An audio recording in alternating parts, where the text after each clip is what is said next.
My parents said they needed my car for one weekend. They claimed it was for a family emergency involving my sister. By Monday morning, I was standing in a police station being asked why my vehicle was connected to a felony investigation. And somehow, my parents still said this was my fault. I wish I were exaggerating. But to understand how things got this insane, you need to understand my family. My older sister, Vanessa, was what people call a golden child. My parents treated her like she could do no wrong. She was 29 years old, unemployed, living in a luxury apartment my parents paid for, and somehow still acting like the world owed her something. Meanwhile, I was 26, worked 2 jobs, paid my own rent, paid my own student loans, and bought my own car. That car was everything to me. A black Toyota Camry, nothing flashy. But I worked overtime for 2 years to afford it. I skipped vacations, stopped eating out, worked weekends. While Vanessa posted brunch photos and healing journey selfies on social media funded by my parents, and every single time I complained, my mom had the same line. "Your sister is more sensitive than you." My dad would add, "You've always been stronger. Stop keeping score." Translation? Vanessa gets everything. I get responsibility. That had been our family dynamic for years.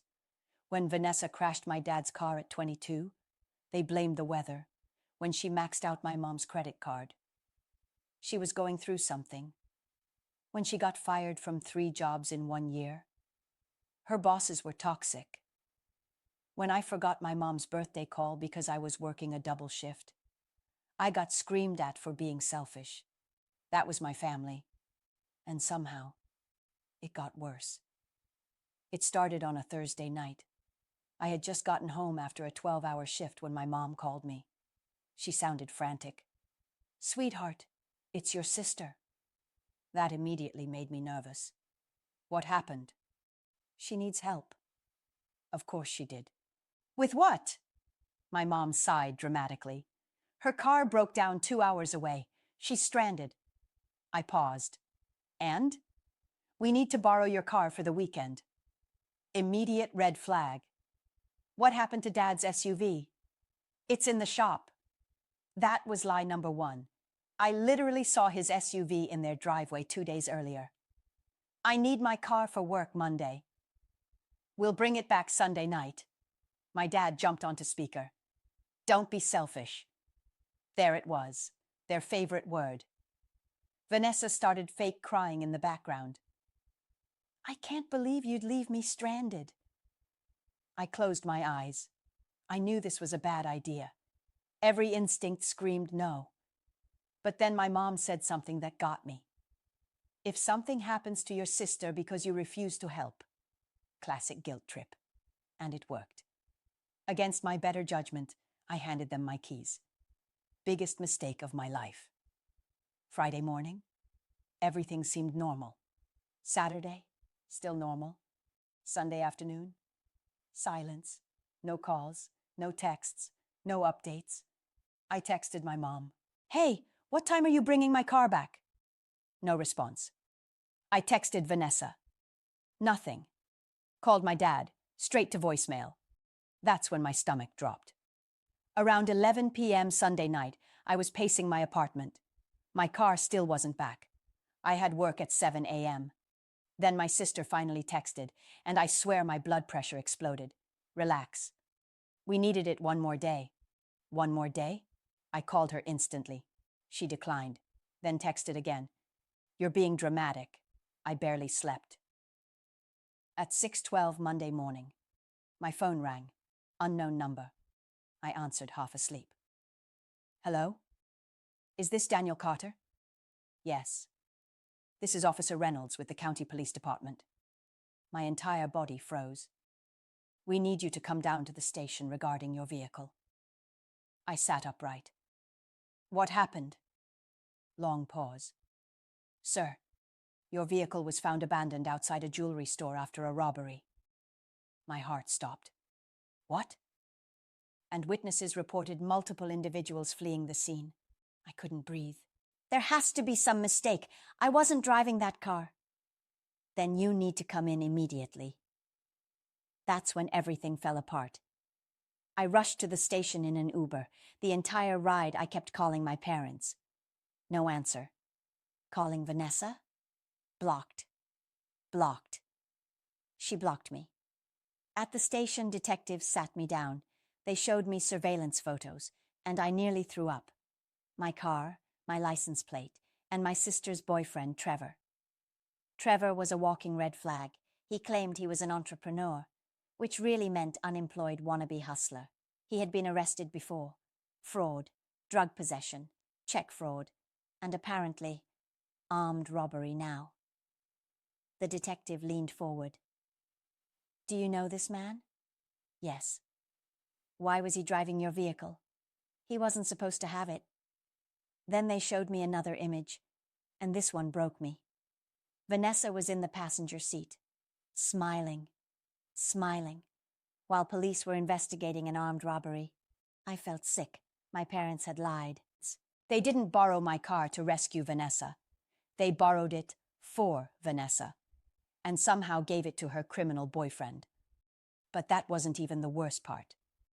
Trevor got away. Vanessa got away. And guess whose name was attached to the abandoned getaway car? Mine. Police temporarily held me for questioning. For 8 hours. 8 hours. I missed work. My boss was furious. My phone was confiscated.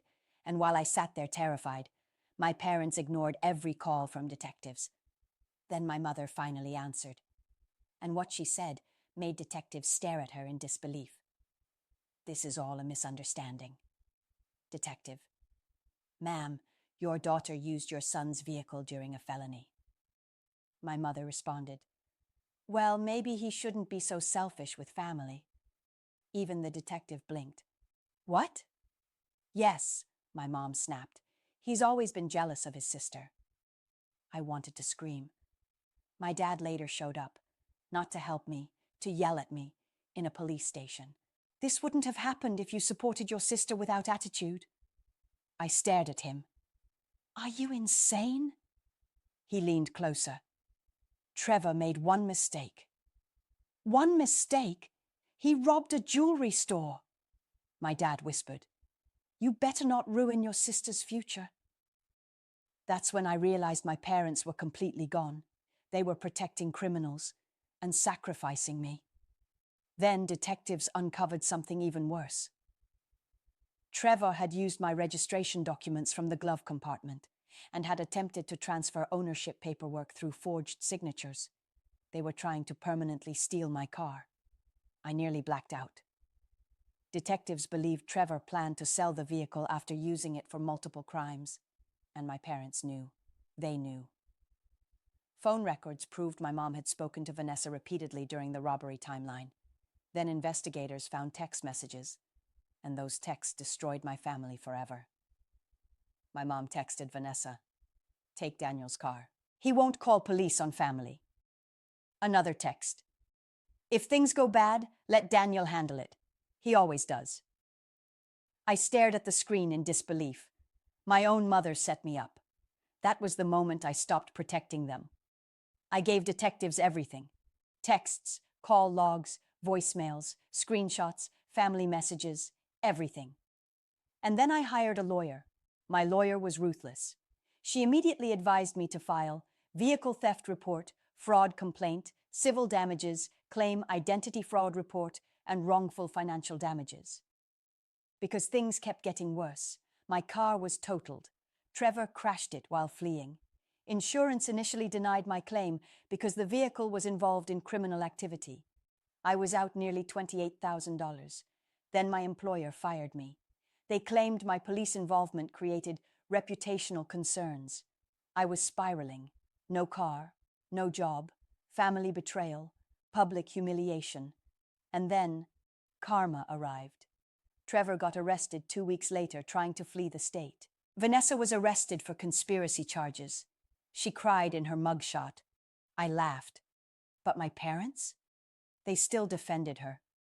My mother called from jail visitation. She made mistakes.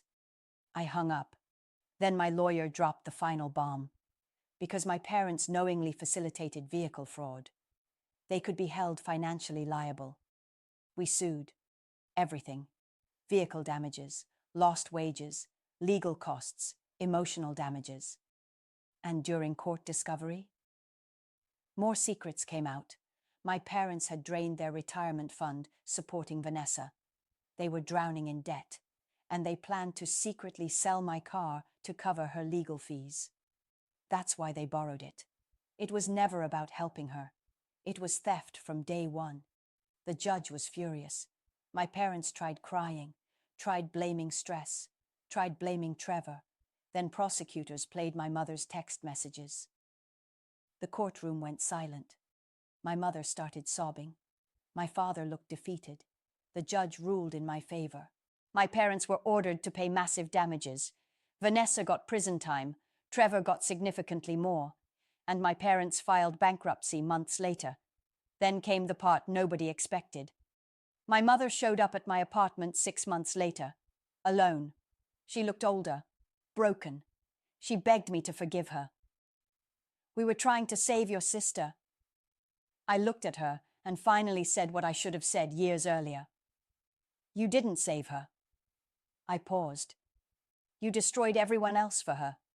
She cried harder. "We're family." I laughed. "No." I looked her dead in the eyes. "Family doesn't frame you for armed robbery." And I shut the door. That was 3 years ago. I moved states, started a new career, bought another car. This time, a Honda Accord. Paid fully in cash. I changed my number, changed my address, and cut every single one of them off. Last year, I heard Vanessa got released. Trevor went back to prison. My parents now rent a tiny apartment. And according to relatives, they constantly complain that I abandoned them. The irony? They spent my entire life telling me family comes first, until protecting family became inconvenient for them. Then they chose their favorite child and lost their son forever. And honestly, that was the most expensive favor they ever asked me for.